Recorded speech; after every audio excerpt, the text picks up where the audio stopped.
C'est-à-dire que maintenant, si jamais on arrive à obtenir l'éveil d'Hachem, des Sippurim Maasiot, de Rabbeinu, alors là, ça y est, c'est l'éveil total, c'est-à-dire que c'est fini, c'est fini. Parce que l'éveil de Sippurim Maasiot, c'est un éveil où il n'y a plus de sommeil d'abord, et c'est une conscience très élevée. Et c'est la Géoula, tout simplement. Celui qui arrive à recevoir une dose d'éveil de Sippurim Maasiot, c'est la Géoula Mamash. Et ça y est, c'est la délivrance totale. Alors, voilà comment il fonctionne le système. Il y a maintenant une Géoula, une délivrance, comme on dit, partielle. D'accord? La délivrance partielle, c'est tous les miracles qu'on a eus, chacun d'entre nous, sous le principe, qui va d'après le principe, la matrice d'Égypte. C'est-à-dire que maintenant, bien qu'on ait fait très peu de bien, Hachem, il a grandi sa miséricorde et il a dit, voilà, je vous délivre. Malgré que ce que vous faites de bien, c'est pas énorme. Avec ça, je considère comme si vous aviez fait quelque chose de suffisant pour déclencher que je change les lois naturelles pour vous. Et voilà, maintenant vous allez sortir. Donc chacun, quand on a reçu des miracles d'Hachem, ça veut dire que Hachem, dans sa miséricorde, malgré qu'on peut pas dire qu'on a fait ce qu'il fallait pour mériter ça, Hachem, c'est ce qui s'appelle le miracle. Ça veut dire que bien que je pouvais pas, Hachem, il me l'a fait cadeau, il m'a fait un miracle, il m'a fait sortir. Après, il y a la deuxième étape, c'est que ça même, quand on va raconter ces contes-là, de ce qui nous est arrivé à nous, ça va pouvoir réveiller la miséricorde qui va déclencher l'intervention de la mémoire des contes, des 13 contes. Et à ce moment-là, c'est la délivrance totale. À ce moment-là, c'est la Géoula, à ce moment-là, c'est le Mashiach. Donc c'est ce qui se passe aussi dans les 7 mendiants, avec les deux étapes avec les petits-enfants. D'abord, les petits-enfants, ils sont perdus. Ils sont dans la forêt, ils sont perdus. Comme nous tous dans le monde, perdus, on ne sait pas ce qu'on fait ici. Qu'est-ce qu'on fait? Mon Dieu, qu'est-ce que je suis en train de faire ici? Qu'est-ce qu'on veut de moi? Qu'est-ce que je dois faire de ma vie? Je ne sais pas. Je ne sais rien, je ne comprends rien, etc. Ok, ça c'est une chose.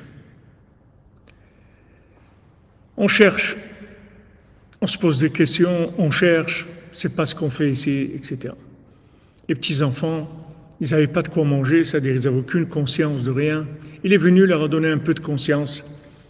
Ils ont vu, waouh, Hachem, quelle bonté il nous a fait, il nous a envoyé un mendiant aveugle, que maintenant il nous donne à manger dans la forêt, qu'on n'avait rien de quoi manger, il nous a donné un peu de conscience de la vie, waouh, on peut prier, il faut faire des choses.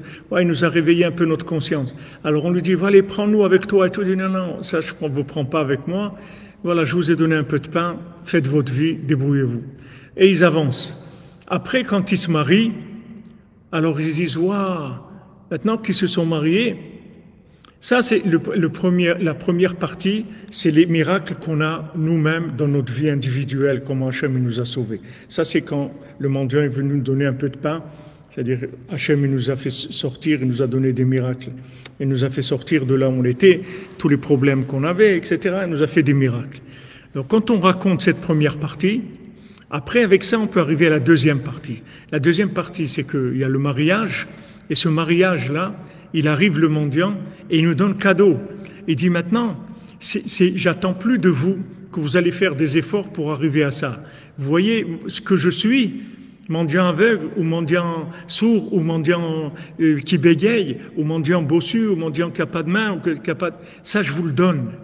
Maintenant, c'est à vous. Je vous le fais cadeau. Prenez-le. Ça, c'est les Sippurim Maasiot Shechanim Kadmoniot. C'est-à-dire les premiers contes, c'est les contes de ce qui s'est passé dans notre vie. Et les deuxièmes contes, c'est quand ça déclenche la miséricorde totale. On dit prends tout cadeau. Tout, prends tout. Tout, tiens, cadeau. Tu donnes tout cadeau. C'est à toi maintenant, tout. Je te le donne. Ça y est. Tu n'as plus besoin de faire ça, je te donne tout cadeau. Je vais te donner une telle conscience que tu vas recevoir un flux divin en permanence dans tout ce que tu as besoin. Comme quand il arrive pour sauver la princesse, il lui dit, voilà, prends une pochette, quand tu as besoin, tu prends de l'argent dedans. Il faut plus que tu aies difficulté d'argent maintenant, parce que quand tu vas aller là-bas, il faut que tu t'occupes uniquement, tu te concentres sur le fait que tu dois délivrer la princesse qui est exilée. Il faut que tu la sauves. Donc peut-être tu vas avoir des difficultés d'argent et tout ça, il n'est pas question. Voilà, prends ce sac, il lui donne tout cadeau.